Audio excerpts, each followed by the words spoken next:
तुम्हारी कमीज़ तो पैरों से टकरा रही थी। तो हज़रत उमर कहने लगे हुजूर ख्वाब कोई देखता है, ताबीर कोई बताता है, पर यहाँ कमाल ये है कि ख्वाब भी आप नहीं बताया है, ताबीर भी आप ही बताएंगे। हुजूर फिर बता दें इस ख्वाब की ताबीर क्या है। तो हुजूर ने फरमाया ताबीर ये है कि किसी का दीन नाफ तक, किसी का घुटनों तक, किसी का पेट तक, और उमर तू सारा ही दीन में लिपटा हुआ है, तू सारा ही दीनदार है, सारा ही। हज़रत उमर फ़ारूक रदी अल्लाह ताला अन्हु आइडियल हैं, एक हीरो हैं। उनकी ज़िंदगी के दर्जनों पहलू हैं। हर साल हम एक पहलू बयान कर देते हैं, कभी अदल व इंसाफ पे बात कर लेते हैं, कभी निज़ाम हुकूमत पर। उनकी ज़िंदगी का एक पहलू आज भी हमारी गुफ्तगू का उन्वान रहेगा। पर हज़रत उमर का मर्तबा और मकाम यह है कि नबी करीम अलैहिस्सलाम ने फरमाया कि जिब्रील अमीन 950 साल मेरे उमर की शान बयान करें तो उमर की शान ख़त्म नहीं होती। 950 साल अगर हज़रत जिब्रील भी बयान करें तो ये मकाम है सैयदना फ़ारूक आज़म का। अल्लाह तबारक व तआला ने जिस तरह सारे नबियों में शान हुजूर को अता फरमाई, इसी तरह तमाम नबियों के हवारियों में सबसे ज़्यादा शान हुजूर के ग़ुलामों को अता फरमाई। कुरान मजीद में अल्लाह करीम ने फरमाया या अय्युहल्लज़ीना आमनू कू अनफुसकुम व अहलीकुम नारा। फरमाया ए ईमान वालों, ख़ुद भी जहन्नुम की आग से बचो और अपने घर वालों को भी दोज़ख की आग से बचाओ। खुद भी बचो और अपने घर वालों को भी। हमारी सारी नसीहतें बाहर वालों के लिए। बाहर हमें बहुत बड़ा लेक्चर भी देना पड़े तो चलता है, बहुत बड़ी दास्तान सराई भी करनी पड़े तो चलती है। स्टेटस और मेयार ये है कि सारा कुछ बाहर वालों के लिए, और घर के वो फूल जिनकी आबियारी भी हमने करनी थी, कुछ जड़ी बूटियाँ और गायें तो वो काटनी भी हमने खुद थी, धूप और छाँव का ख्याल भी हमने रखना था, वहाँ हमारी नज़र नहीं होती। पड़ोसी के बच्चे क्या कर रहे हैं ये सारा पता होता है, और मेरे घर में क्या गुल खिल रहे हैं इसकी मुझे खबर नहीं होती। हज़रत उमर फ़ारूक ने जब ये आयत नाजिल हुई तो फ़ौरन अर्ज़ किया या रसूल अल्लाह सल्लल्लाहु अलैहि वसल्लम, इसका क्या मतलब है कि ख़ुद भी दोज़ख की आग से बचो और अपने घर वालों को भी बचाओ। तो नबी करीम अलैहिस्सलाम ने फरमाया उमर, इसका मतलब ये है कि जिन चीज़ों का अल्लाह रसूल तुम्हें हुक्म देते हैं तुम अपने घर वालों को उन चीज़ों का हुक्म दो, और जिन चीज़ों से अल्लाह रसूल तुम्हें मना करते हैं तुम अपने घर वालों को भी उन चीज़ों से मना करो। हज़रत उमर फ़ारूक की ज़िंदगी में जो चीज़ आपको बहुत ज़्यादा मिलेगी ना, वो ये है कि आपने जितना कड़ा एहतसाब मुहासबा बाहर वालों का किया है ना, उससे ज़्यादा बढ़ के अपना और अपने घर वालों का किया है।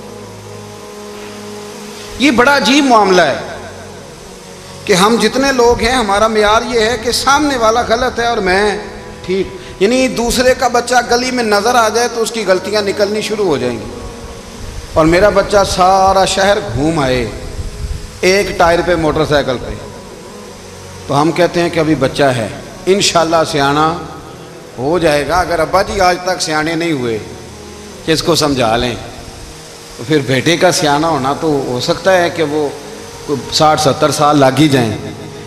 घर के अंदर जब तक तवज्जो नहीं होती, और सबसे पहले जब तक अपनी ज़ात पर तवज्जो नहीं होती, मैं कहा करता हूँ कि बाहर लेक्चर चलता है, घर में अमल चलता है। लेक्चर बाहर चलता है, घर के अंदर अमल चलेगा। बाहर तो आपने कह दिया नमाज पढ़ा करो, ख़त्म हो गई बात। लेकिन घर में बच्चे नमाज तब पढ़ेंगे जब उनके वालिद नमाज पढ़ेंगे। घर में कह दिया पर्दा करो, पर घर में बच्चियां पर्दा तब करेंगी जब उनकी अम्मा पर्दा करेगी। घर के अंदर अमल चलता है, बाहर तो चलो बात भी चल जाती है। तो वालिद का जब तक किरदार बच्चे नहीं देखते, किरदार बच्चे नहीं देखते जब तक, उतनी देर तक उनका तब्दील होना मुमकिन नहीं होता। हज़रत उमर फ़ारूक रदी अल्लाह ताला अन्हु ना बाहर वालों का भी बड़ा सख्त हिसाब करते थे। बड़ा एक गवर्नर साहब ने लिबास बड़ा शानदार पहनना शुरू कर दिया था, तो हज़रत उमर ने उतरवा के ना तो उन्हें टाट का लिबास पहना के तो ऊँट चराने की ड्यूटी दे दी थी। इतना सख्त एहतसाब करते थे। कसाई की दुकान पर भी 1-2 घंटे खड़े होते थे। जो आदमी मुसलसल 2 दिन गोश्त खरीदता था ना, फरमाते थे इसका टैक्स बढ़ा दो, लोगों को दाल नहीं मिल रही और ये रोज़ गोश्त खाता है। हज़रत फ़ारूक आज़म, उसको जजिया कहा जाता था, या कुछ और मामलात होते तो बढ़ा देते थे। मुसलसल जो 2 दिन आदमी गोश्त खाता था, फरमाते थे मदीने में गुर्बत है, अगर ये वाला निज़ाम तुम करोगे तो गरीब लोग किसकी तरफ देखेंगे। लेकिन उससे ज़्यादा बढ़कर जो उनकी ज़िंदगी का म्यार और स्टेटस था वो ये था कि अपने घर का ख़ास ख्याल रखते, ख़ास तवज्जो करते। मुल्क शाम से और ईरान से कुछ लोग आपकी खिदमत में आए तो वहाँ से कुछ कनीज़ें भी आईं, उनके बादशाह का पैगाम लेके। शाह ईरान की कनीज़ को मलका ने कहा कि ना हज़रत उमर की ज़ौजा को देख के आना ज़रा किस तरह की है। हमारे मुल्क में क्या कहते हैं, ख़तून अव्वल, बाकी सारे दोनों में ख़तून अव्वल, ज़रा ख़तून अव्वल को देख के आना। तो वो जब आई ना घर में मिलने तो कहा कि मुझे मेरी मलका ने कहा था कि उमर की ज़ौजा से, अहलिया से मुलाकात करके आना। तो हज़रत उमर की अहलिया ने ना एक जोड़ा कपड़ों का दे दिया मलका के लिए और एक खुशबू की शीशी दे दी। अब जब वो तोहफे वहाँ गए तो उस मलका ने ना कुछ सोने का सामान भेजा, कुछ जेवरात भेजे, कुछ तहाइफ भेजे। जब हज़रत उमर के घर आए ना, वो खादिम लेके आया, उसने कहा जी आपकी अहलिया ने तोहफे भेजे थे। तो जवाब में शाह ईरान की बीवी ने, यहाँ जिस मुल्क का वो सफ़ीर था, उन्होंने भी ये भेजे। तो हज़रत उमर फ़ारूक ना वो तोहफे लेके घर गए तो जाके कहने लगे अपनी अहलिया से, ये तू कब से तोहफे तहाइफ भेजने लग गई है, ये कब से निज़ाम शुरू हो गया। तो कहा हुज़ूर तोहफ़ा देना लेना तो ठीक है, सुन्नत है, मोहब्बत बढ़ती है, तो ये कोई कबाहत नहीं, और मैंने अपनी ज़ाती इस्तेमाल के लिए जो चीज़ें रखी थी वो मैंने दी हैं। तो हज़रत उमर फ़ारूक रज़ी अल्लाह तआला अन्हु फरमाने लगे, हमने किसी मुल्क के साथ और उसके बादशाह के साथ ज़ाती ताल्लुक़ नहीं बनाना, ताल्लुक़ जो भी बनेगा रसूलुल्लाह के दीन की बरकत से बनेगा। ज़ाती रिश्ते नहीं हमने कायम करने। ज़ाती आपके मुल्क की जो एयरलाइन जिसका हर साल खसारे का ढंढोरा पीटा जाता है ना, वो हमारे बादशाह साहब और सदर साहब अगर गैर मुल्कियों को घोड़ा कभी भेजना हो ना, घोड़ा, तो पूरा एक जहाज़ घोड़ा लेके तोहफे में जाता है, पूरा जहाज़ गरीब कौम का ये सरमाया। और कौम बड़ी बादशाह है, लाइनों में लग के वोट देती है। 2 काम हमेशा लाइन में लग के करने, एक बिल लाइन में लग के जमा कराना है और एक वोट लाइन में लग के, ताकि फिर पूरे 5 साल लाइन में ही लगे रहें। मर्जी से आप वोट देना, पर जो बात दुरुस्त है उसको सुनो। हज़रत उमर फ़ारूक रज़ी अल्लाह तआला अन्हु ने अपनी अहलिया से पूछा कितने का था वो तेरा जोड़ा और खुशबू की शीशी। उन्होंने कहा 3 दिनार की। फरमाया ये 3 दिनार तेरे और बाकी जो तोहफे आए हैं वो तू खुद कह, चूँकि उसने तेरे नाम भेजे हैं, तू कह कि मैं माले गनीमत में देती हूँ, तू कह मैं मुसलमानों को कह। तो ज़ौजा हंस पड़ी, कहने लगी मैं ना भी कहूँ तो मुझे कहना तो पड़ेगा ही, कहना तो मैंने है ही, क्योंकि सामने उमर फ़ारूक हैं, लिहाजा फरमाया कह देती हूँ मैंने दिया खजाने को। हज़रत उमर ने जमा करा लिया। मैं ये क्या बात हुई, मेरे घर वाले जो मर्जी करें, इनका मेयार ज़िंदगी जिस तरह का मर्जी हो। और हज़रत उमर एक जुमला कहा करते थे, अल्लाह करे कि ये बातें इस दौरे हाज़िर में हमारी समझ में आए। हज़रत उमर फ़ारूक रज़ी अल्लाह तआला अन्हु अपने बच्चों को फरमाया करते थे कि बहुत आदमी को भूख लगी हो ना, और फिर उसकी पसंद का खाना पका हो, जितने शौक़ से वो उस खाने को देखता है ना, फरमाया इस तरह पूरी कौम अपने बादशाहों के ख़ानदान को देखती है, इस तेज़ी के साथ देखते हैं कि इनके घर में क्या हो रहा है, इनका मेयार ज़िंदगी क्या है, इनका स्टेटस क्या है। आपके बच्चे दोनों कारोबार के लिए मिस्र गए, एक बहुत बड़ा काफिला गया मदीने से मिस्र तिजारत के लिए। तो ये गए तिजारत के लिए, तो हज़रत अब्दुल्ला इब्न उमर और हज़रत उबैदुल्ला इब्न उमर, हज़रत उमर के दोनों बेटे गए। जनाब उमर फ़ारूक के बच्चे जब वहाँ पहुँचे तो मिस्र के गवर्नर ने ना लोगों को तारुफ कराया कि ये उमर फ़ारूक के बेटे हैं। एक छोटी सी बात कर दूँ, ये चौधरी के बेटे को कौन बताता है कि तू चौधरी का बेटा है? बाहर वाले बताते हैं, घर वाले। और सेठ साहब के बेटे को कौन बताता है कि तू सेठ साहब का बेटा है? और मालिक को कौन बताता है कि तू मालिक का बेटा है और ये किराएदार है? ये कौन बताता है?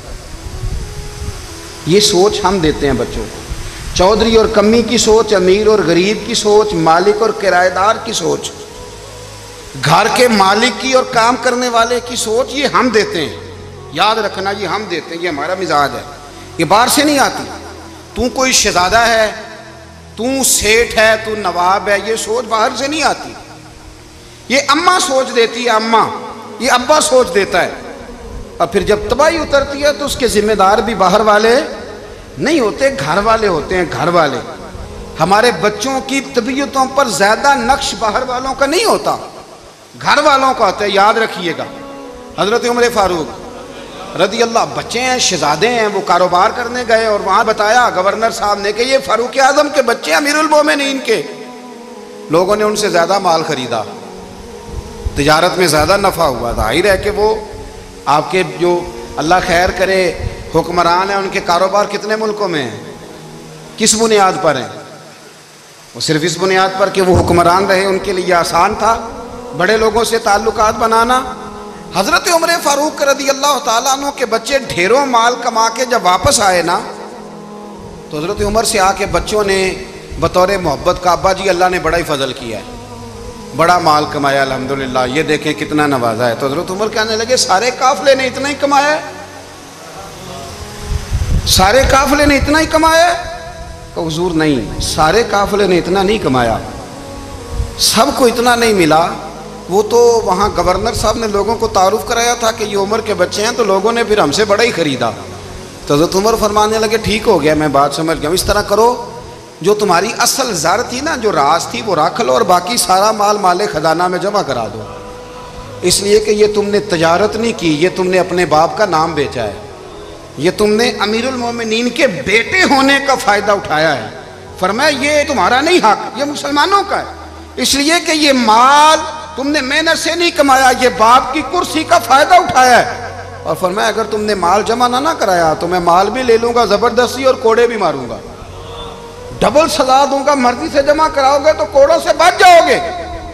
बड़े बेटे ने तो जमा करा दिया, तो छोटा थोड़ा परेशान हुआ। तो हज़रत अब्दुल्लाह इब्ने उमर छोटे भाई का माथा चूम के कहने लगे बेटे चुप करके जमा करा, यहां भी फख्र करके हम उमर के बेटे हैं और कयामत में भी फख्र करेंगे कि हम फारूक आजम के बेटे हैं। यहां भी नाज करेंगे और वहां भी नाज करेंगे कि उमर के बच्चे हैं। हमारे बाप ने खुद भी हलाल ही खाया है, और जब हमारी कमाने की बारी आई है तो हमें हुक्म भी हलाल खाने का दिया। भाई हमारा मिजाज नहीं। बच्चा जब लेके आता है 2 लाख रुपया तो कभी पूछे कहां से आया है? जब वो पहले दिन गलत दोस्तों के पास जाके बैठता है तो कभी निकाला घर से उसे? ये बहुत सारे खमियाजे हमें इसलिए भुगतने पड़ते हैं कि हम इब्तदा में सुराख बंद नहीं करते। जब उसमें शिगाफ पड़ जाता है, सैलाब आता है, तो हमें होश आती है। हज़रत उमर ने अपने घर में निगरानी रखी, कड़ी निगरानी। ज़्यादा नमाज घर में पढ़ते थे हज़रत उमर, नफली नमाजें ज़्यादा क्यों भला? मेरे साहब मुझे हुक्म देते थे कि फ़र्द नमाज के अलावा नमाजें घर में पढ़ना, बच्चों को आदत पड़ेगी, ज़ौक़ पैदा होगा, उनको पता चलेगा कि हमारे घर में 5 वक्त कोई और काम भी होता है। भाई याद रखें कि आपने अगर सजदा करना है तो बच्चा लेट जाएगा, उसे पता को नहीं सजदा क्या है। लेकिन जब घर में कभी कुरान अब्बा जी खोल लेना, मैं अक्सर कहता हूँ जब अब्बा जी का मूड बन जाए ना लेक्चर देने का,